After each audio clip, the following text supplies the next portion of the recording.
Hello, it's good to see so many Israelis here. Shalom. So I'm Shirona Partem. I head corporate development at CAPE. We're traded here on the London Stock Exchange. We have 300 employees in 8 global hubs. This year, we're on the run to $70 million in revenues. And we develop privacy for cybersecurity products.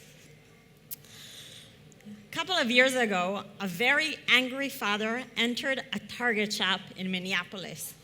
He started shouting at the manager, "Why are you sending my daughter coupons and vouchers for newborn baby clothes and equipment?" The manager apologized, said it will never happen again, and 2 weeks later, the father found out his 16-year-old daughter was pregnant. Target knew she was pregnant before her father did because Target had the purchasing information of his daughter combined with the offline data that they had on her. And they could predict not only that she was pregnant, but but by proximity, they could even say what is going to be her due date. Last year, an Australian student went on a cartography blog. He found a heat map that was generated by an app called Strava. Strava is an app that is used by reportedly 27 million people worldwide, and it helps you compare your sporting activity and improve it. In this map, he identified a secret base in Afghanistan.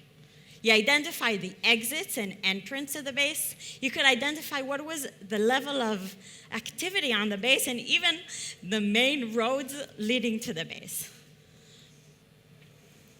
Now, I think we're all pretty happy these days with GDPR. We're happy to share our information. Every time we get to our website, we click, yes, I accept, sure, no problem, take my data. And in exchange, we get valuable content, we get quality products, we get better services, and we assume that our information is shared with the websites we approved for them to share and is used for very specific purposes. The reality is a bit different. This is a map of my online activity from yesterday for the first 2 hours of the day. I went to 9 different websites, but my information was shared with all these little triangles there, approximately 174 websites. In an average day, our data is shared with over 800 websites and apps around the web, without us knowing what they're going to do with the data and what data do they hold on us. Now, I think today we understand that data is key to moving on technologies, and what we're told is that aggregating all the data and putting it all together in one big pile of data actually makes it unidentifiable. It's anonymous. So you know, maybe I'm Shirona, I'm a woman, I live in London, I have 2 children, but you won't be able to connect between my activity online to Shirona Partem. This premise is not entirely true. Researchers took data from 1.5 million mobile users. This data didn't include any names, it didn't include any addresses or any date of birth. And by analyzing this data, by only taking 4 points of location and time, they were able to identify 97% of the people by name. A very famous privacy researcher named Latanya Sweeney from the Harvard University took anonymized medical data, 135,000 records, and was able to decipher it, and 135,000 records from Massachusetts that was anonymized. She was able to combine that with the voter registry, which any of us could purchase for $20. And she was able to identify the name of every person in that medical record. And that happened almost 10 years ago.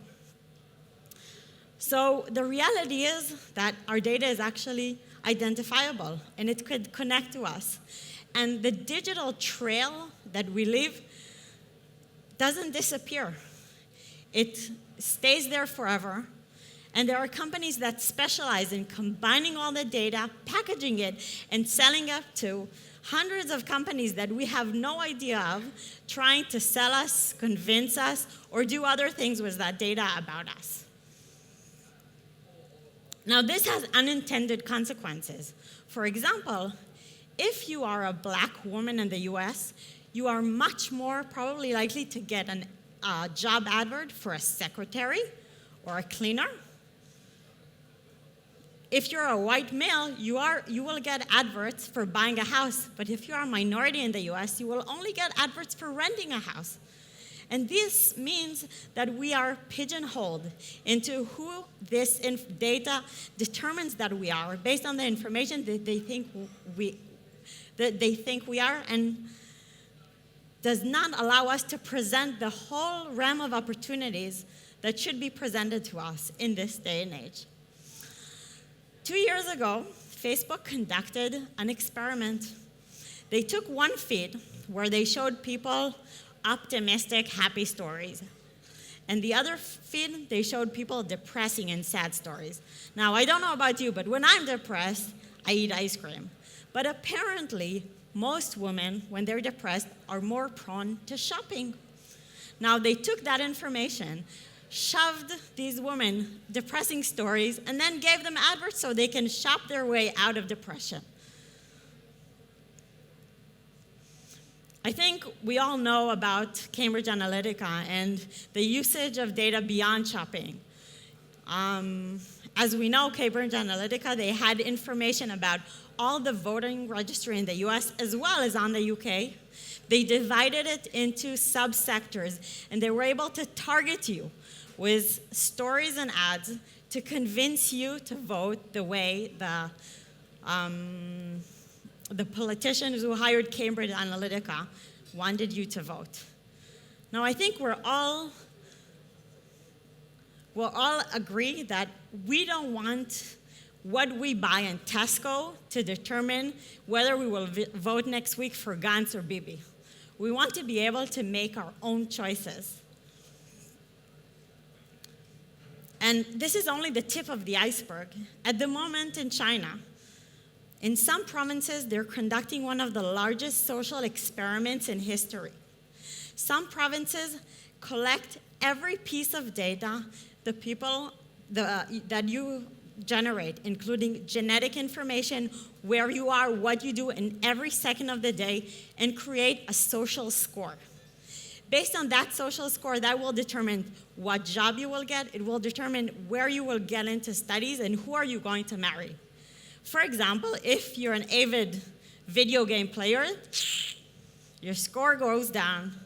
But if you like recycling, you get a higher score. And this is just the small dystopia that we're talking about of what are the possibilities of doing with your data. At CAPE, we don't believe in having data. We believe in having data available based on what you decide. We believe in giving you the freedom to decide what data you share and with whom you share it. In today's world, there are a growing number of technologies out there that allow you to control what data you share with people. We have a privacy suite of products. In the last year, we've been able to grow the sales of that by 100%. And this is only the start of the growth curve. Personal information is not personal if you share it with everybody else. Thank you.